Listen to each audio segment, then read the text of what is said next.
Hi there, it's Gladys, and I'm here with today's burning question. And today's question is a little bit involved. It may actually require a conversation with this person, but it was sent by a woman who was in a mentally and emotionally abusive relationship for over 30 years. They had children.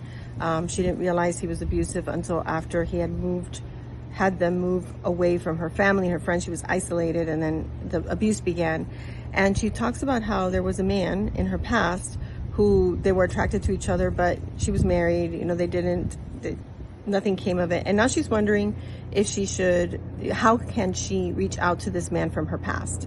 So maybe this isn't your specific situation. Maybe you weren't married for 30 years. Maybe you didn't have children. You weren't in an abusive relationship, but there's someone in your past and you're wondering, how do I reach out to that person? Here's the thing, and you might not like the answer, but the answer is you don't. You don't reach out to a man to see if he's interested in you. If this person, and maybe this person was just being respectful and you were in a relationship and they chose not to reach out to you because out of respect, because high quality men won't do that, then I understand thinking, yeah, but if he knew that I was single now, maybe he would be interested. That's you pursuing. That's you chasing somebody who hasn't shown interest in you. It puts you in a very vulnerable, emotionally vulnerable state. And especially after having come out, in this woman's case, out of a very long-term emotionally abusive relationship. But even if that wasn't your story, you're pursuing, you're chasing, you're trying to get on somebody's radar. Now, why might you want to do that? Well, obviously, your brain is telling you because there was an attraction, and if I hadn't been married, maybe it had worked out. But the other thing is the brain doing its work, which is trying to keep you as safe as possible. So sometimes when women get out of a relationship, or they start thinking about who, what was it? The one that got away, right? The guy that got away. It's because the person is familiar. So the brain interprets familiarity with safety, even when it's not. And I'm not saying that the guy from the past is a bad guy, but this is why you tend to keep letting an old boyfriend come back into your life, or someone who's not a match, or someone who reminds you of someone from your past, even when they're not the right person. Is because the brain is registering the person as familiar, and familiar feels safe. And your brain's sole job is to keep you alive physically, right? It runs the systems in your body, but also emotionally, making you feel emotionally safe. So I would never recommend that a woman reach out to a man to see how he's doing, to let him know that she's single.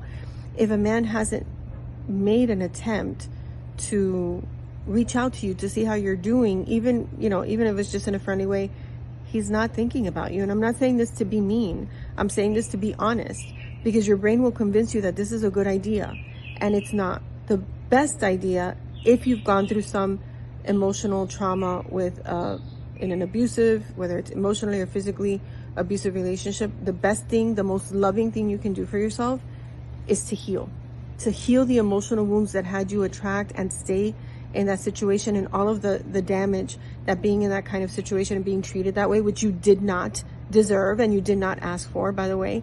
Heal that first, so that whoever you attract into your life, not that you go pursue, but that you attract into your life, whoever you attract into your life has nothing to do with any of that emotional residue. Some people call it baggage, but it's the stuff that stays even after you're out of a relationship. And quite honestly, it was there before you got into an unhealthy relationship. So we want to heal that so that it's completely broken through. It's in the past. You replace it with new thought and behavior patterns. And now whoever you attract into your life is attracted to the new thoughts and the new behaviors and the new ways of being, and your healed heart versus the broken one. Okay, so if you'd like to talk more about this, please reply to this message. We are here for you. We have helped thousands of women from every area of the world heal from the past so that they could create the happy, loving relationships and marriages. They are now very, very happily married, no matter what happened before they met the man of their dreams. So if that's what you want, reply to this message. Let us know. We'll set up a call.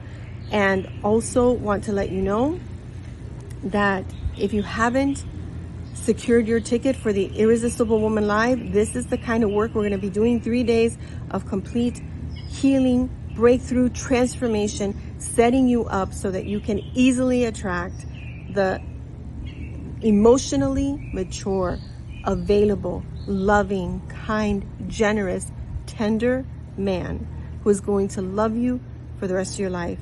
And also for you to become that woman who is strong and confident, secure in herself, so that you know that whoever you attract from this moment on is a match for your dreams and your desires, not your fears. All right. So make sure you let us know if you want to schedule a call, and also click on the link that's with this video to grab your spot at the Irresistible Woman Live. It's going to be 3 beautiful, transformational days. Your life will never be the same again, and I will see you on the next burning question.